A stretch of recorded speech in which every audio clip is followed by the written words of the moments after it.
Selamat siang ada teman-teman pendengar podcast Ngopi Degan ya. Ngobrol pintar demokrasi Tegalan ya. Kali ini episode yang ke-6. Sebenarnya ini episode yang spesial nih Pak Nendro dan Pak Ojan. Kenapa disebut spesial? Narsum yang hari ini saya undang adalah narsum-narsum yang mempunyai kompetensi yang baik lah ya, karena backgroundnya punya plat lah gitu, belakangnya nggak usah saya terusin. Untuk kali ini tema yang saya ambil adalah strategi membangun fondasi pemilu yang berkualitas dan berintegritas, karena masyarakat sejatinya memang menginginkan pemilu yang berkualitas dan berintegritas. Tanpa berlama-lama, agar pendengar Ngopi Degan ya bisa menyaksikan petuah-petuah dari para tokoh-tokoh demokrasi di Kota Tegal ini. Sebenarnya saya perkenalkan ya. Yang pertama adalah Bapak Gus Nendro, sarjana teknik ya Pak ya. Ya, Assalamualaikum warahmatullahi wabarakatuh. Selamat siang semuanya. Saya bacakan VT-nya ya. Lahir di Tegal, alamat di Jalan Brawijaya. Ya, Brawijaya, Muara Reja. Ya, riwayat pendidikan terakhir di ITN Malang. Pengalaman organisasi disingkat saja ya, saya ambil yang paling terakhir, Partai Politik PDI Perjuangan. Ya. Sekarang menjabat menjadi Ketua DPRD Kota Tegal. Moto hidupnya berpikir positif dalam menjalani kehidupan.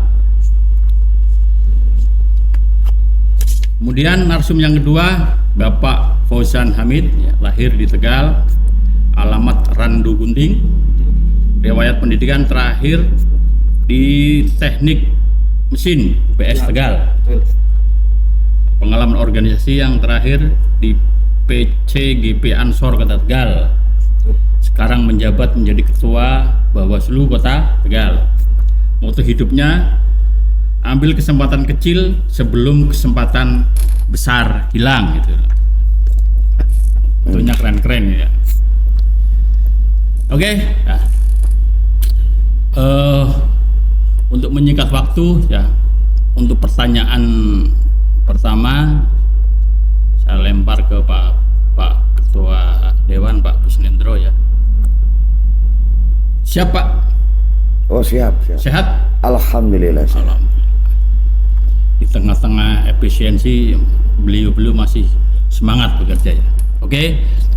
Pertanyaannya, sebagai negara yang demokratis ya, sebagai negara yang demokratis terbesar di dunia, maka pemilu yang berkualiti dan berintegriti menjadi barang mahal.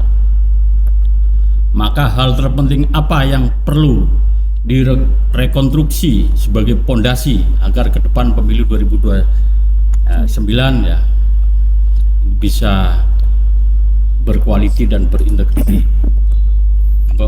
Ya, terima kasih. Selamat siang sahabat podcast semuanya. Mudah-mudahan hari ini kita semua dalam kondisi sehat, baik-baik saja, walaupun situasi kemarin ya cukup mencekam. Alhamdulillah Kota Tegal masih terkendali, aman, masih baik-baik saja. Ya, saya juga cukup prihatin atas kejadian kemarin, tapi itulah bagian dari demokrasi kita yang terus harus kita tingkatkan kualitasnya. Nah, bicara bagaimana demokrasi yang berkualitas sebagai negara demokrasi terbesar di dunia, karena jumlah penduduk kita kan nomor 5 di dunia. Nah, sementara bahwa kita itu terdiri dari negara kepulauan yang memang terkadang pelaksanaan pesta demokrasi ini mengalami kendala, karena memang negara kita ini kan negara kepulauan yang ada beberapa daerah tertentu yang memang menjadi sedikit hambatan dan tantangan yang cukup keras. Nah, bicara demokrasi tentu yang pertama bahwa pilar demokrasi ini kan partai politik. Maka dimulailah dari partai politik. Nah, partai politik ini tentu di dalamnya ada namanya kader partai, struktural partai, simpatisan dan lain sebagainya.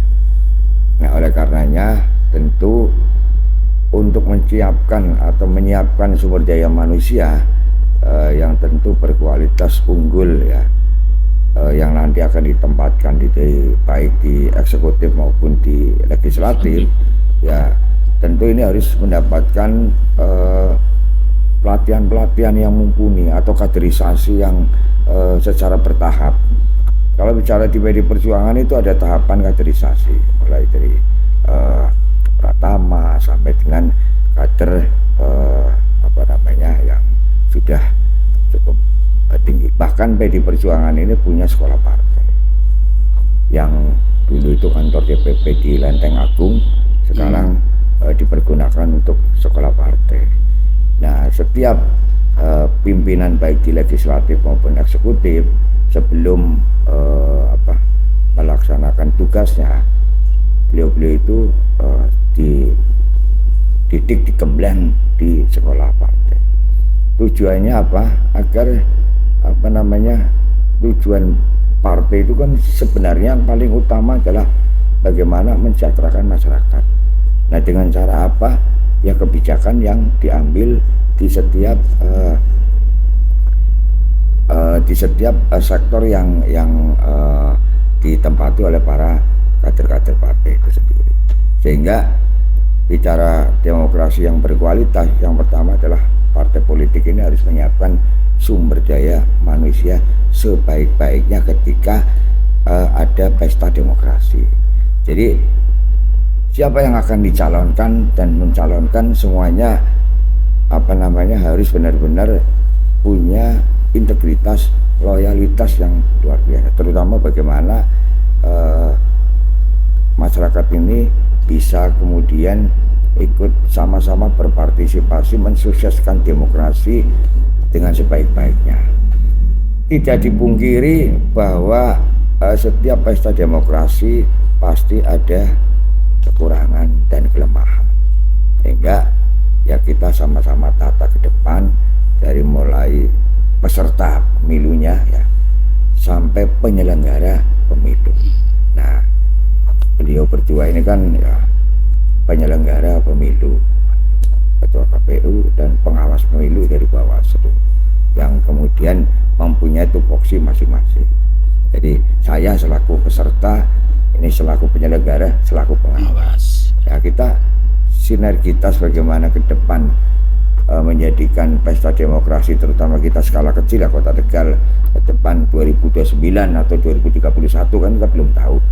Nah, ada nanti 2029 atau nanti 2031. Tinggal kita tunggu undang-undang pemilu ke depannya. Tapi paling tidak bahwa dimulailah dari sekarang pelaksanaan sosialisasi kepada masyarakat, terutama kepada pemilih pemula, agar bagaimana mereka benar-benar memahami arti demokrasi yang sebenarnya. Jadi bahwa di setiap negara republik ya itu pasti ada demokrasi yang digelar, bisa ada yang 4 tahunan, ada yang 5 tahunan. Kalau Amerika kan 4 tahun sekali pemilihan presiden.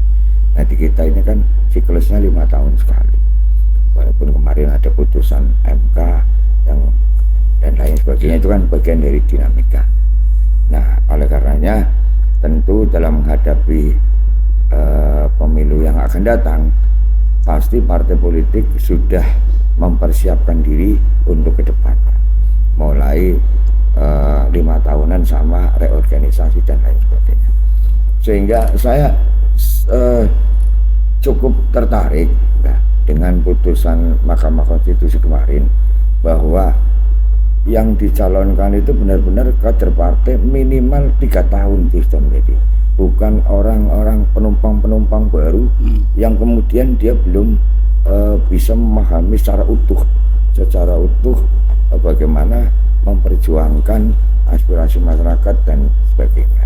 Sehingga harapannya dengan seseorang telah menjadi kader partai minimal 3 tahun, dia tentu akan memahami secara ideologi maupun filosofi bagaimana partai itu bergerak untuk sama-sama kita memperjuangkan aspirasi dan kemudian memperbaiki dan memajukan daerahnya masing-masing yang menjadi perwakilan. Saya rasa itu. Terima kasih. Oke, saya lanjut ya, sedikit saya potong. Kira-kira pemilu 2024 kemarin di Kota Tegal ya, seperti yang tadi disampaikan, ada kelemahan, ada kelebihan. Kira-kira kelemahan pemilu kemarin di Kota Tegal 2024 apa Pak Ketua? Dan kelebihannya apa? Artinya ini sebagai evaluasi nanti kita. Kelemahannya kita akan tutup, kelebihannya akan kita pertahankan, kira-kira itu apa? Ya, terima kasih. Tidak dipungkiri bahwa gelaran Pesta Demokrasi 2024 ya, baik itu pemilu pilpres maupun pileg ya, secara serentak, terus kemudian ada pilkada secara serentak, ya suka tidak suka bahwa money politik ini masih tinggi. Bahkan kemudian diharapkan netralitas dari pemerintah, ASN ya ASN dan lain sebagainya ini juga patut lebih dipertegas kembali ya. Jangan sampai kemudian bahwa aparatur sipil negara maupun dari TNI Polri ini kan harus kemudian menjaga netralitasnya sebagai abdi masyarakat. Dia tidak, walaupun mereka itu punya pilihan, kecuali yang TNI sama Polri aktif itu enggak ada. Tapi ASN ini kan punya pilihan.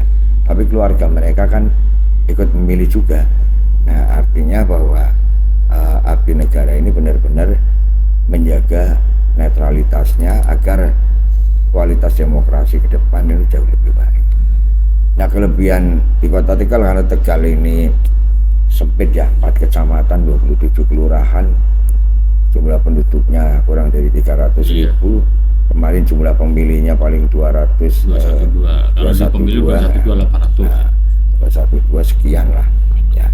Ini kan relatif masih bisa terkendali, sehingga ya alhamdulillah Kota Tegal kemarin baik pemilu pileg maupun pilpres serta pilkada kemarin secara serentak tidak ada gugatan apa-apa ke Mahkamah Konstitusi maupun kejadian-kejadian luar biasa yang kemudian menimbulkan bentrok dan lain sebagainya. Sehingga dan ini patut ke depan akan kita perbaiki kembali.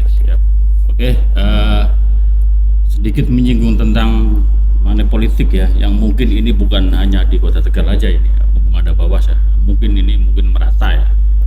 Tapi sebelumnya akan saya sampaikan kepada pendengar Ngopi Degan bahwa pemilu kan ada pemilihan legislatif dan ada pemilihan presiden dan wakil presiden. Pemilihan legislatif pesertanya ada partai politik dan perseorangan, kira-kira kan itu. Untuk terkait tadi money politik nanti biar Pak ini kewenangan Bawas. Dan sedikit tambahan, DPT pemilu 2024 di sini kan kemarin kalau tidak salah 212.800 ya Pak Igu ya, yang pemilu ya. Kemudian di pilkadanya ya itu alhamdulillah, sehingga Kota Tegal itu dapat data pemilih yang terbaik ya, bahkan bukan se-Jawa Tengah, se-Indonesia. Ini disampaikan oleh Pak Ketua dan saya kaget juga. Karena apa? Dari 212.800 coklit pertama menghasilkan 212.400 berapa, akhirnya DPT final 212.277 kalau nggak salah, ya kan? Nah, justru pengurangan ini ternyata alhamdulillah sesuai moto saya kemarin bahwa DPT itu adalah bagaimana menghasilkan DPT yang berkualitas bukan berkuantitas, dan clear. Akhirnya Kota Tegal terbaik dalam penyusunan DPT. Pak Ketua juga menyaksikan ya Kota Bawaslu kemarin kan. Itu informasinya. Dan untuk pertanyaan Pak Ketua Bawas ya, implementasi pemilu yang berkualitas dan berintegritas adalah terwujudnya pemilu yang luber ya, langsung, umum, bebas, rahasia, dan jujur dan adil. Dalam hal ini, langkah strategis apa yang perlu dilaksanakan dalam pandangan Bawaslu? Oke, terima kasih Pak Ketua KPU yang sekaligus host Kopi Degan episode ke biasanya saya tak tampilkan host yang paling gokil. Cuman ini karena spesial, gokilnya saya nggak sebutin. Ya, terima kasih teman pemilih, pemirsa Kopi Degan KPU Kota Tegal. Terima kasih atas undangan dari kami Bawaslu Kota Tegal untuk bisa sharing bersama, ngobrol bersama kaitan dengan pemilu yang telah lalu maupun yang akan datang.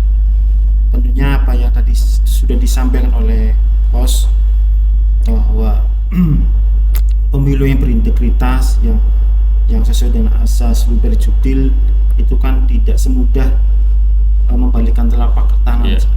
Harus ada proses, harus ada permulaan yang sangat baik sampai terwujudnya asas pemilu tersebut. Nah, kalau kita bicara kaitan dengan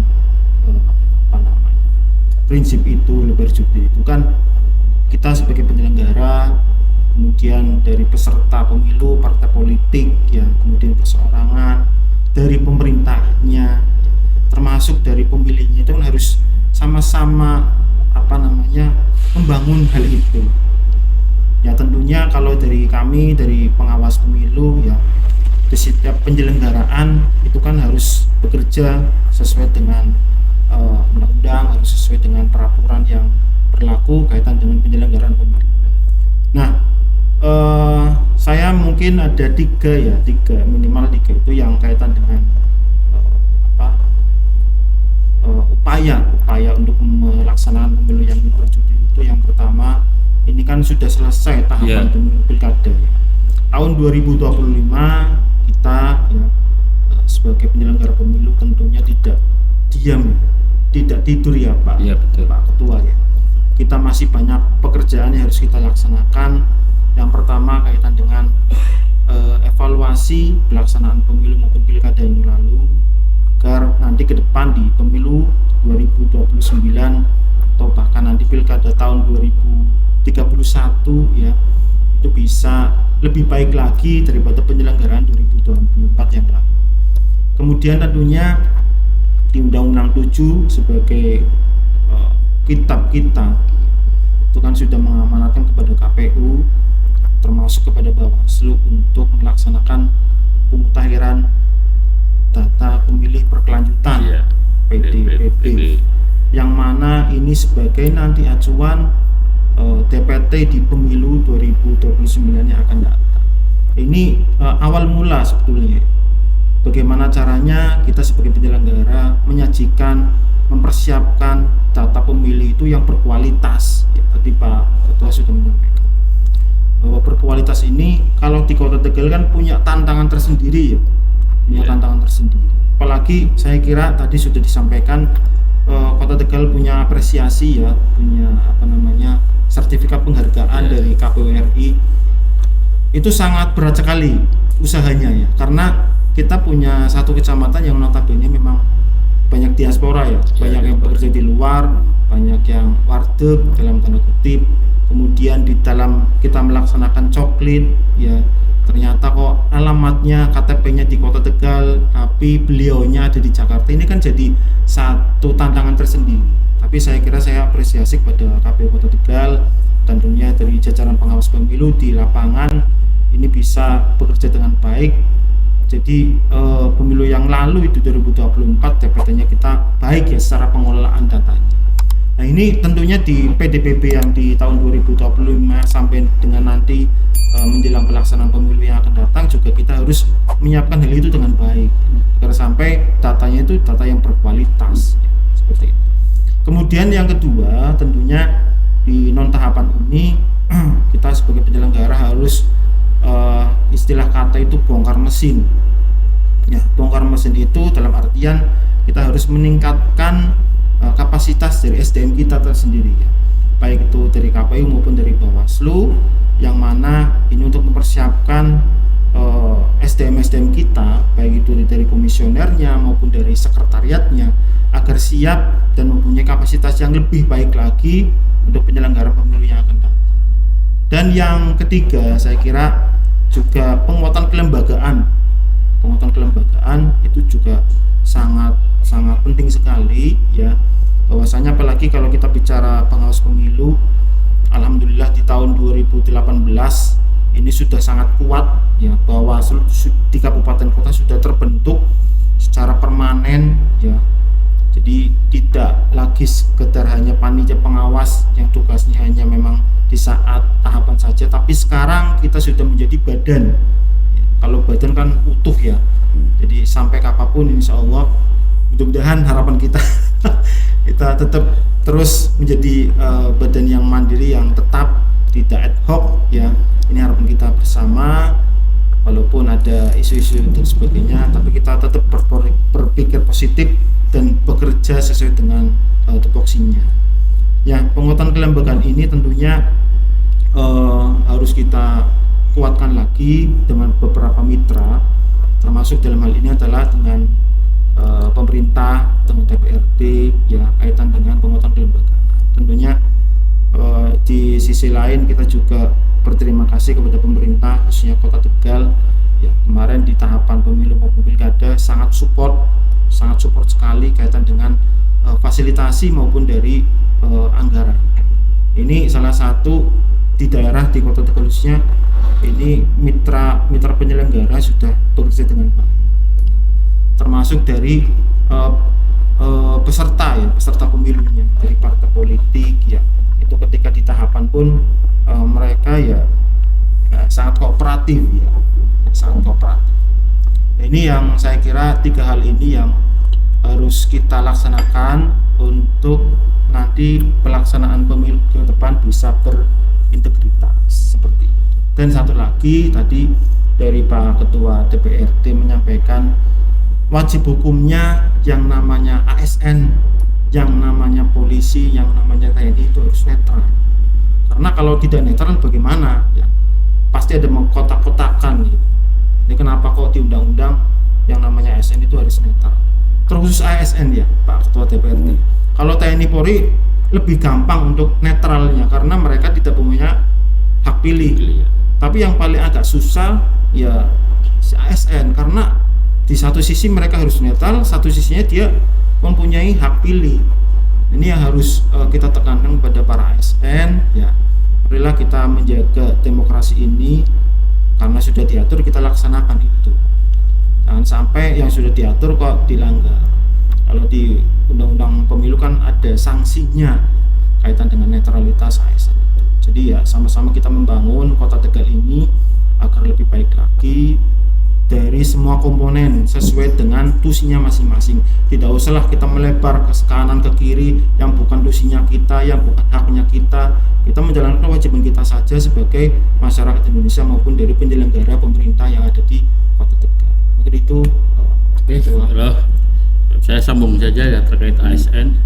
Kira-kira di Kota Tegal pemilu kemarin peran ASN gimana? Sudah mulai membaik dalam konteks netralitas atau gimana? Biar kalau Pak Ketua Dewan tadi sedikit peran ASN ya, dan tadi Pak Ketua Bawas juga mengatakan ASN ada dilema ya, di sisi lain dia harus netral tapi dia punya hak pilih, akan tetapi ketika ada calon yang berangkat dari punya relasi kuasa kuat, ini mungkin sedikit akan berpengaruh lah terkait netralitas. Nah, di Kota Tegal sendiri gimana dalam pandangan Pak Ketua Bawas? Ya, tentang netralitas ASN itu kalau kita dipisah dua antara pemilu dan pilkada ini lebih rawannya di pilkada menurut saya. Kalau kita lihat data kita di tahun 2018 waktu pilkada itu memang ada 2 kasus kalau tidak salah ya, 2 kasus kaitan dengan netralitas ASN, dan ini kita sudah tindak ya sampai dengan rekomendasi kepada KASN itu saat itu di Komisi Aparatur Sipil Negara ya, KASN ya Pak, sudah sampai rekomendasi ke sana dan sudah memberikan putusan lah kaitan dengan itu. Nah, untuk bicara di tahun 2024 ini sebetulnya ada indikasi kemarin, ada indikasi, namun kita itu hasil dari pengawasan kita, bukan dari laporan. Kalau yang dulu 2018 itu laporan, tapi kalau ini ada temuan dari kita, dan ternyata ketika temuan ini kan kita harus menelusuri itu. Apakah betul si orang tersebut memang betul-betul ASN, apa hanya sekedar memakai atribut. Ternyata hasil penelusuran kita itu tidak terbukti, karena memang hanya sekedar mantan PPN-PN ya bahasanya, bukan ASN tapi PPN-PN, tapi dia mantan, tapi masih memakai baju ASN. Itu yang target tersebut yang tidak memenuhi syarat formil maupun material. Secara umum sih saya kira di pilkada maupun pemilu yang lalu di 2024 ASN yang ada di Kota Tegal sudah mengetahui ya apa hak mereka, apa kewajiban mereka, dan apa yang harus mereka hindari. Karena kita menggaungkan kepada pemerintah Kota Tegal, kita memberikan imbauan, kita memberikan pencegahan kepada pemerintah Kota Tegal untuk bisa mengingatkan kepada ASN mereka untuk bisa netral di dalam pemilu maupun di pilkada. Tapi sejauh ini sanksi ASN ketika betul-betul terbukti apa? Yang paling berat apa? Yang paling ringan apa? Biasanya Ya, aja. kalau itu kan kita hanya sekedar merekomendasi. Iya betul. Kita menerima laporan, kita menemukan dugaan pelanggaran, kita mengkaji ya, dan ternyata itu memang terbukti bersalah, kita merekomendasikan ke KASN. Nah, itu sanksinya tergantung KASN, ada yang berat, ada yang sedang, dan ada yang ringan. Kalau berat saya kira sampai dengan pemecatan, pemberhentian seperti itu. Kalau kemarin di tahun 2018 setahu saya sih tidak sampai berat, hanya ringan saja. Stasi. Iya. Atau penundaan. Ya, Penundaan pangkat. Kenaikan. Ya. Noh tuh para ASN ya 2009 agar lebih hati-hati lagi dalam ya menjaga demokrasi kita ya, khususnya Kota Cuma Tegal ya. sedikit menambahkan ya, yang kemarin ini rupa-rupanya bahwa ada kelonggaran untuk ASN, makanya saya kurang sepakat itu. Jadi ASN boleh menghadiri kampanye. Nah, ini kan kalau kemudian diinterpretasikan sesuatu yang kan bisa juga mereka dalam menghadiri kampanye ini bisa secara fisik-fisik dan pelan-pelan mengarahkan dan lain sebagainya. Ini yang kemudian ke depan janganlah seperti dulu lagi aja, bahwa ASN tidak dilarang berpolitik kan seperti itu. Kalau menghadiri kampanye walaupun pada dasarnya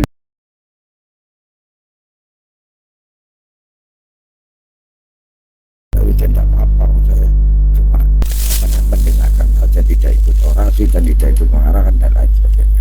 Tetapi ini akan menimbulkan di lapangan ini menjadi sebuah kerancuan. Nah, itu contoh ya, kalau ASN yang pangkatnya eselonnya kecil itu nggak ada masalah, tapi bagi yang mereka yang punya jabatan ya kan, punya pengaruh besar, Duduk aja dia punya pengaruh kan. Misal yang punya wilayah Betul. kayak lurah, kayak camat, ada Iya. apa, camatnya hadir di kampanyenya si A, Iya. kampanye ini Ikut aja, ikut bapaknya gitu. ya. Nah Nah ini yang kan kemudian berarti yang bisa harus- kayung bersambut ini Pak Ketua.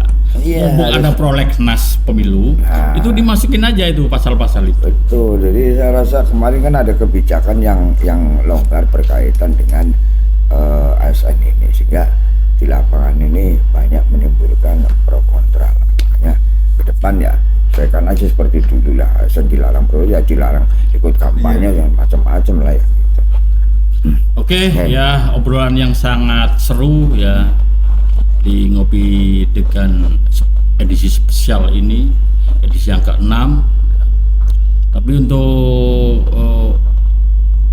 lebih relaksasi karena ini sudah di penghujung acara, saya pikir langsung kita rehat sebentar aja Mas Bagus ya.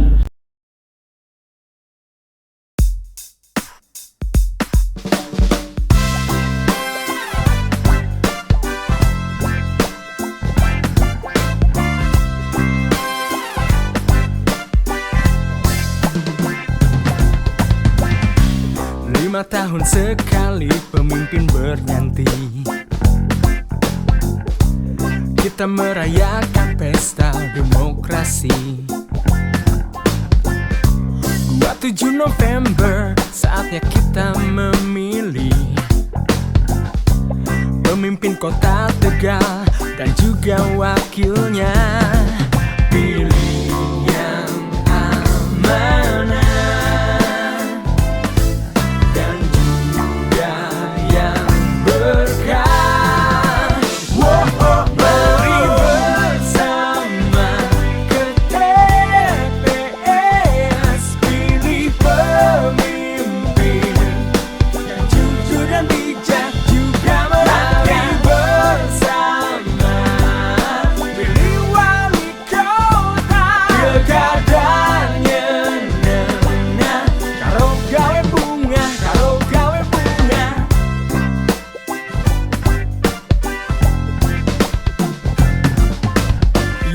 semua kita kumpul bersama, yang rukun semua kita semua saudara.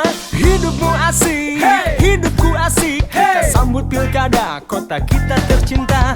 Berpikir positif, jauhi negatif, kita bangun kota Tegal laka-laka yang amanah dan juga yang berkah.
Oke, terima kasih pada pendengar podcast Ngopi Degan.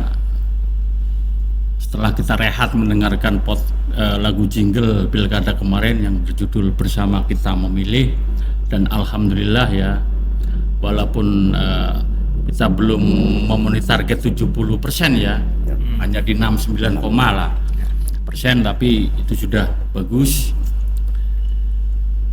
Selanjutnya untuk para narasumber di penghujung acara, saya berharap memberikan poin-poin penting sebagai closing statement bagaimana ke depan agar pemilu di 2029 kalau tidak berubah bisa menghasilkan pemilu yang berkualitas dan berintegritas.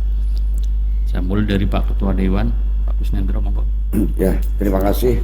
Jadi menuju pemilu yang berkualitas dan berintegritas, saya rasa seluruh komponen ya, baik peserta maupun penyelenggara pemilu ini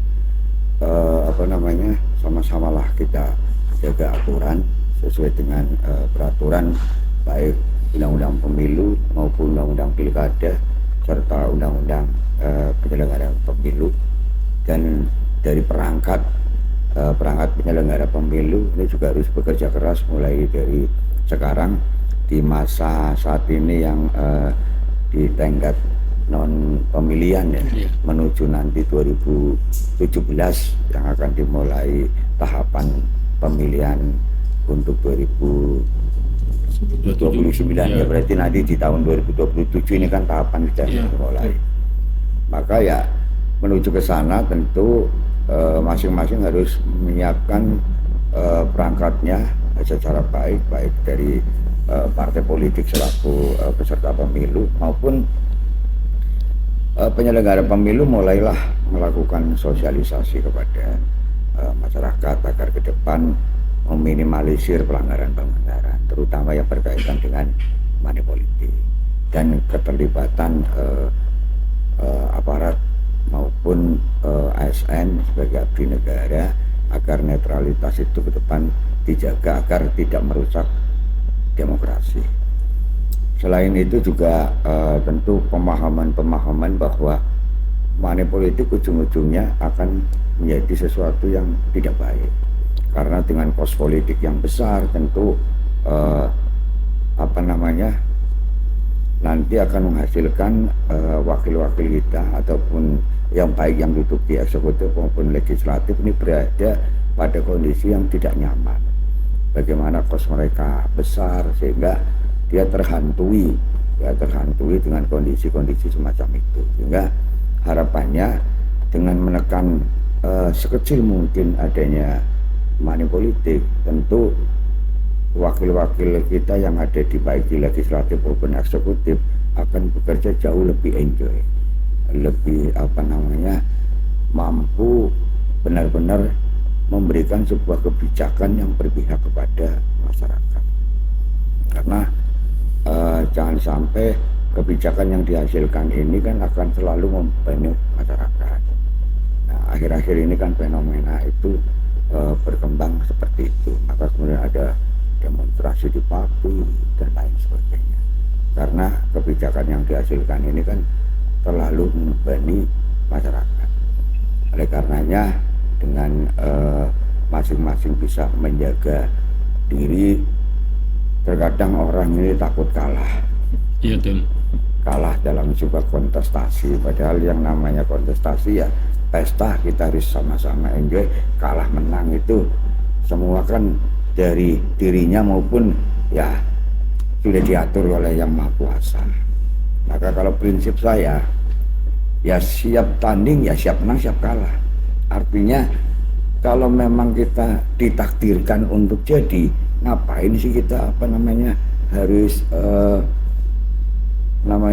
berbuat ya semau-maunya sendiri dan selain sebagainya. Oleh karenanya ya kalau menurut hemat saya, jadi para peserta pemilu ini harus memang dia punya integritas yang dijaga dari dirinya maupun dari pengaruh-pengaruh orang-orang yang bisa merusak integritas yang kita miliki.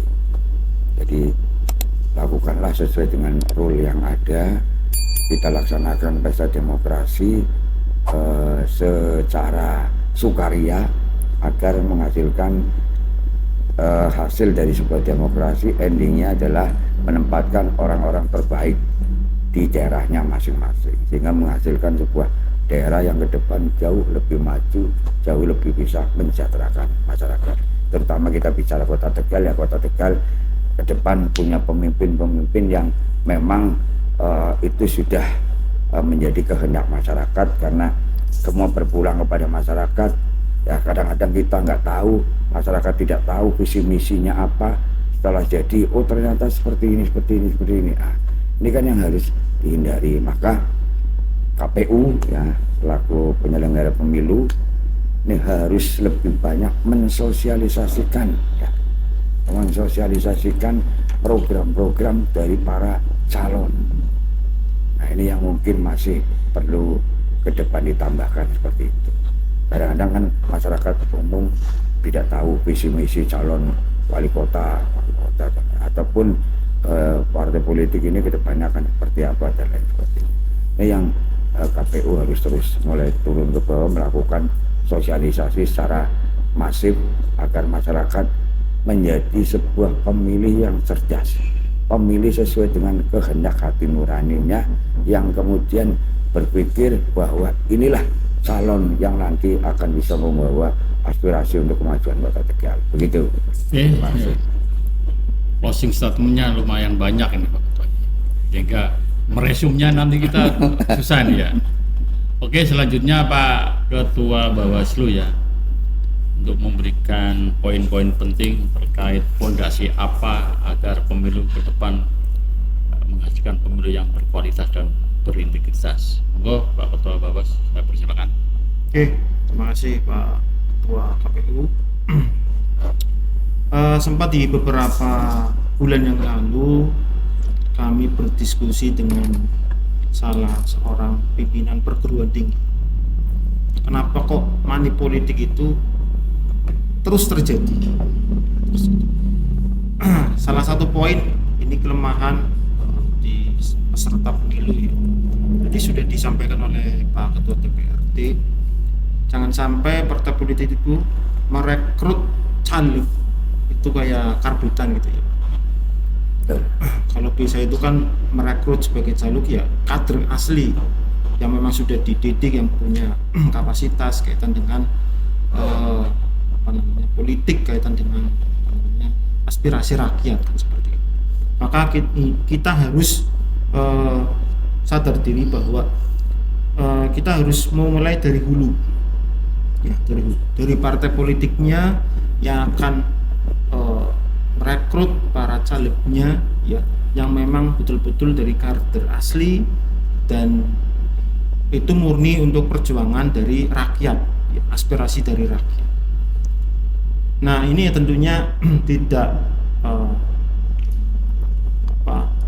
harus memerlukan waktu yang lama, dan ini saya kira momen yang pas ketika belum ada tahapan ini saling berkonsolidasi antara penyelenggara, antara partai politik ya kepada para kader-kadernya dan sebagainya untuk mewujudkan nanti pelaksanaan pemilu khususnya bagi peserta pemilu yaitu partai politik ya, untuk menyiapkan semua hal itu termasuk pendidikan politik ya. Saya kira ini bukan tugas dari penyelenggara pemilu saja, tapi dari partai politiknya juga harus sama-sama kita mendidik masyarakat ya, memberikan hak politik itu sesuai dengan hati nurani, tidak asal money politik dan sebagainya, karena ini tentunya merusak demokrasi kalau kita terus bergelimang kaitan dengan money politik. Ini tentunya saya kira saya dan Pak Karyudi ya terus melaksanakan sosialisasi pendidikan politik yang masif kepada masyarakat, baik lewat jalur online ya seperti hal ini ya. Ini salah satu kita memberikan sosialisasi kepada masyarakat, apalagi yang offline itu ya.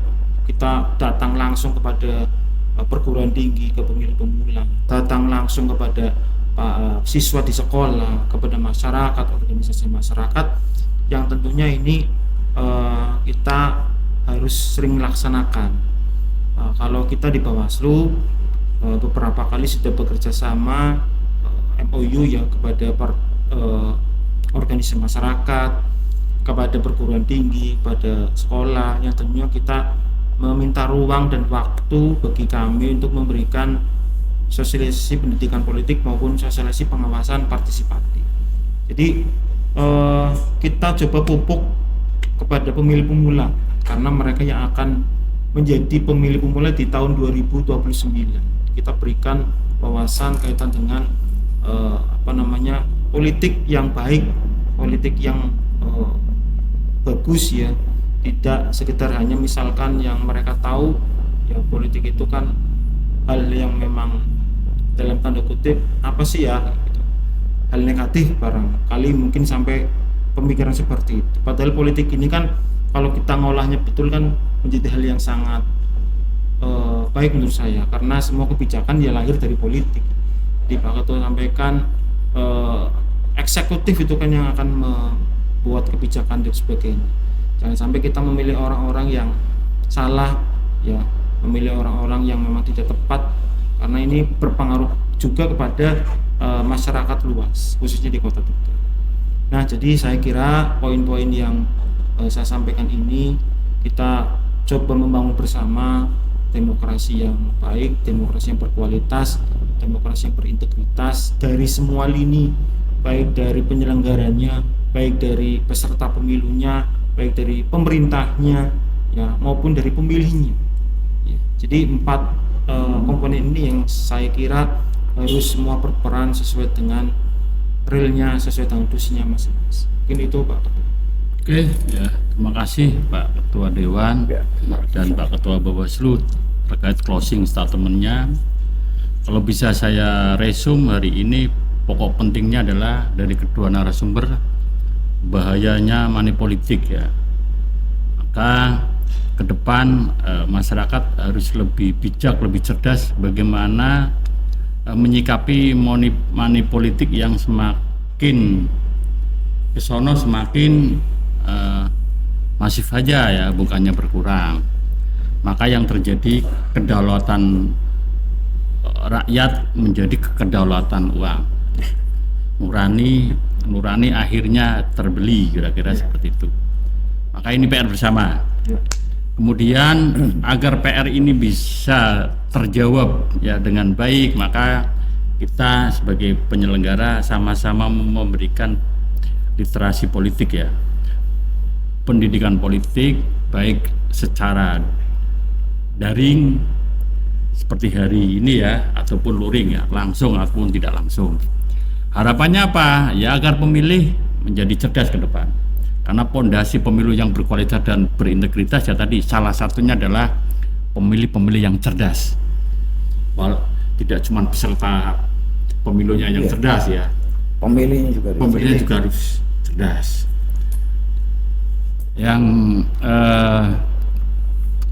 Yang ketiga ya, kalau boleh saya resume ya kita bersama-sama membenahi ya Pak Ketua Bawaslu. Mungkin itu saja singkatnya ya untuk pendengar teman pemilih Ngopi Degan, ngobrol pintar politik demokrasi Tegalan ya. Saya ucapkan terima kasih kepada Pak Ketua Dewan Ya, Pak Nento dan sama-sama. Ketua Bawaslu Pak Ojan Hamid atas kehadiran hari ini. Mungkin itu saja ya. Kita lanjut di Ngopi Degan episode yang akan datang ya. Kita akan menghadirkan narasumber yang tidak kalah hebatnya ya.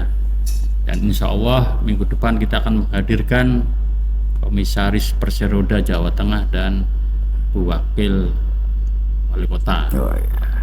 Sekian dan merdeka. Merdeka.